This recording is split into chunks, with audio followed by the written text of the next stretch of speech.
السلام عليكم. معكم جهاد شوقي الحديدي، ودي قناتي على اليوتيوب بقدم لكم فيها كل فيديوهات عن الطبخ والأكلات الجديدة وبرضو الأكلات التقليدية بطرق سهلة وتحببك في المطبخ. هنعمل اليوم مع بعض طريقتين من الجلاش بحشوتين. أول حشوة هي حشوة الجبنة، تاني حشوة معانا هي حشوة البطاطس. هنعملهم بدون لحوم ولا فراخ. تابعوا الفيديو علشان تعرفوا الطريقة بالتفصيل، وكانت طعمها لذيذ جدا جدا. أتمنى تستفيدوا من الفيديو واضغطوا على زر أعجبني لدعمنا. هعمل معاكم الأول الجلاش بحشوة الجبنة، وأنا استخدمت الجبنة العادية زي ما انت شايفة بالشكل ده. بدأت أكسرها وأهرسها كده. ممكن طبعا تستخدمي اي نوع جبن، مفيش اي مشكلة طبعا، وهتكون طعمها حلو. انا استخدمت المتوفر عندي وهي الجبنة العادية دي بتاعة الاكل العادي. هرستها كده بالشوكة علشان تكون سهلة معايا في الفرد في الجلاش. جبت الصينية بتاعتي بالشكل ده ودهنتها طبقة خفيفة من الزيت، ودي لفة الجلاش. طبعا لو عندك في الفريزر هتطلعيها قبلها بساعتين علشان تفك وتكون سهلة معاكي في الفرد. فردت اول طبقة بالشكل ده ودهنتها طبقة خفيفة من الزيت او السمن بالطريقة دي. وطبقت الجوانب بالشكل ده. بعد كده هضيف الجبنة واحاول افردها كده بشكل متساوي في الجلاش كله.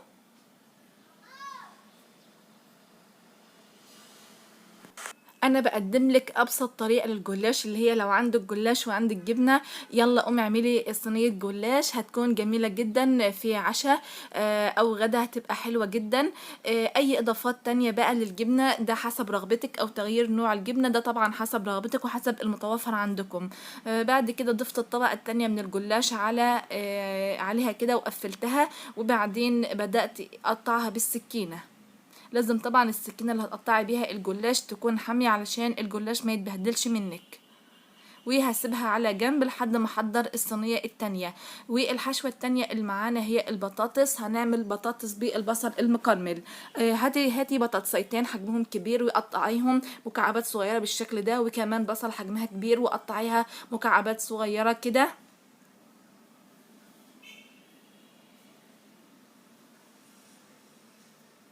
وفي طاسة على النار وتكون كبيرة شوية زي ما انت شايفة بالشكل ده. هنزل بحوالي 2 ملعقة كبيرة من الزيت. اول ما الزيت يبتدي يسخن هنزل بالبصل،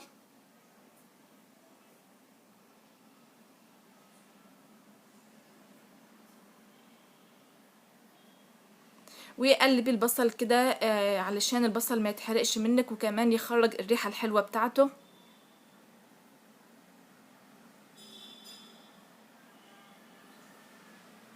وعلشان البصل بتاعنا يكون مكرمل هنضيف له حوالي ملعقة كبيرة مش مليانة قوي من السكر، وكمان ملعقة صغيرة من الملح، رشة من الكمون. وقلبي بقى كله مع بعض بالطريقة دي، وسيبي البصل بتاعك لحد ما يتكرمل مع السكر، وهتكون جميلة جدا وهتعجبك. اتمنى تجربيها.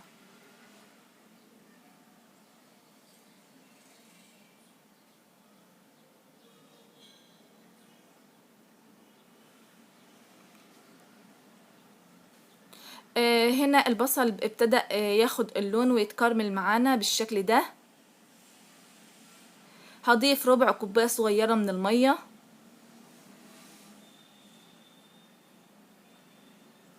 واسيب البصل لحد ما يتشرب المية دي تماما.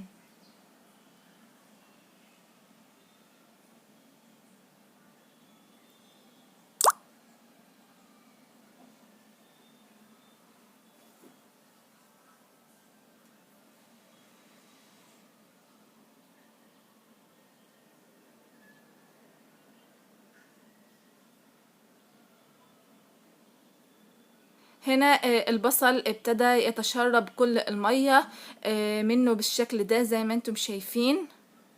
وخلي بالك علشان البصل ما ينشفش منك علشان يديك النتيجة الحلوة. كده خلاص حصلنا على البصل المكرمل بالشكل ده، وما عادش فيها اي سوائل زي ما انتم شايفين بالطريقة دي. في الوقت ده هبتدي انزل بمكعبات البطاطس،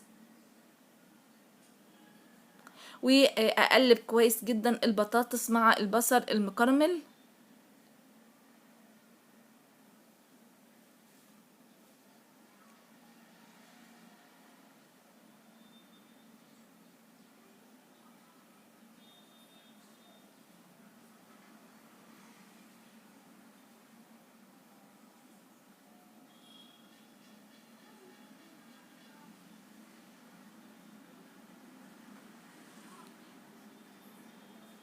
هضيف كمان رشة صغيرة من الملح، رشة صغيرة من الفلفل الأسود، رشة صغيرة من الكزبرة.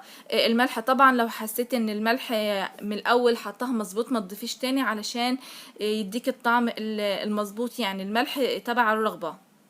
وكمان هضيف ربع كوباية من المية،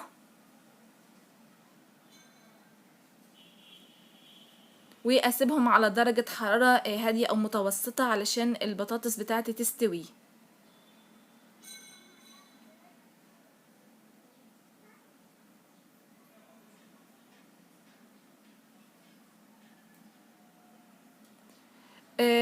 كده خلاص البطاطس طبعا استوت معانا، يعني بعد حوالي نص ساعة تقريبا على درجة حرارة منخفضة. كده البطاطس بدأت تاخد او تدخل في التسوية بتاعتها. لو نشفت منك او حسيت ان هي محتاجة شوية مية زوديها ملعقة مية بملعقة مية، علشان يعني انا مش عايزة بطاطس فيها سوائل، انا يدوب عايزاها تستوي تكون مستوية كويس وما تكونش فيها مية كتير. زي ما انت شايفة بالشكل ده تشربت كل السوائل واستوت معانا.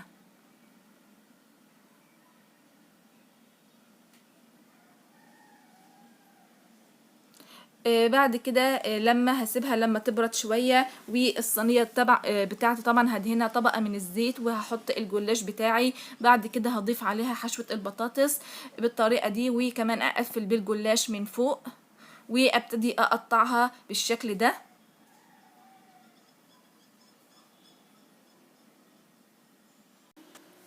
في الوقت ده هنجهز التشريبة اللي هنسقي بيها الجلاش. عندي حوالي كوباية كبيرة من اللبن، عليها ملعقة كبيرة من السمن، وكمان ملعقة كبيرة من البيكنج باودر، واقلب كل ده مع بعضه بالشكل ده.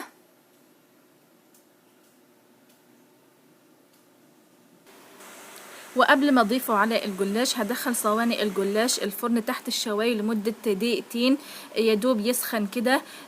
وبعد كده هطلعه واسقيه بالتشريبة دي، وبعد كده ادخله الفرن يكمل التسوية بتاعته.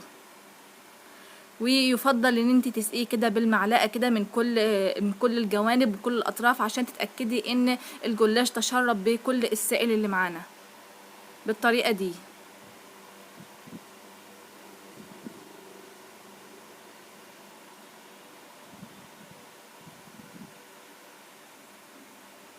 اعملوه يا بنات، هو جميل جدا وسهل وكمان لذيذ. ده شكل الجلاش بعد ما سقيته بالتشريبه. دي الصينيه دي كانت الصينيه الاولى، دي الصينيه الثانيه اللي بالبطاطس. برضو دخلتها تحت الشوايه دقيقتين كده لحد ما ابتدى يسخن شويه، وضفت عليه التشريبه بالشكل ده.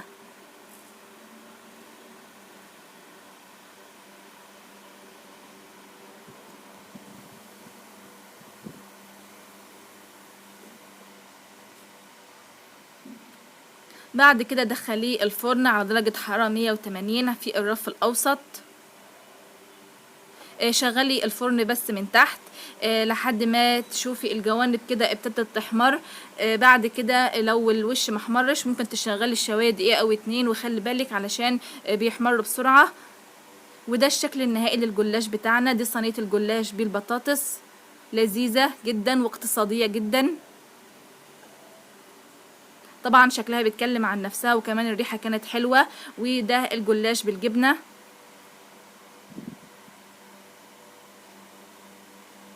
ادعموا الفيديو ده بالضغط على زر اعجبني علشان يوصل لاكبر عدد من المتابعين والمشاهدين، وكمان تقدروا تشاركوه مع اصحابكم واصدقائكم علشان يعرفوا الطريقة. وبكده يكون الفيديو بتاعنا انتهى، وقدمنا معاكم طريقتين من الجلاش بدون لحوم او فراخ، جلاش بالبطاطس وجلاش بالجبنة، وصفتين للجلاش او حشوتين للجلاش اكثر من رائعة. اتمنى تجربوها وتقولوا لي رأيكم في التعليقات، ولو جربتوها ونجحت معاكم وطلع طعمها حلو اكتبوا لي انها نجحت معاكم، ولو حصل معاكم اي مشكلة اكتبوا لي اي سؤال او استفسار وانا هرد عليكم بإذن الله. اتمنى ان الفيديو يكون نال اعجابكم. اكتبوا لي كمان في التعليقات اتمنى يعني تقولوا لي بتشوفوا الفيديو من اي دولة عشان ارحب بيكم. وشكرا لكل المشتركين والمتابعين ليا، وجودكم في القناة شرف ليا، والسلام عليكم ورحمة الله وبركاته.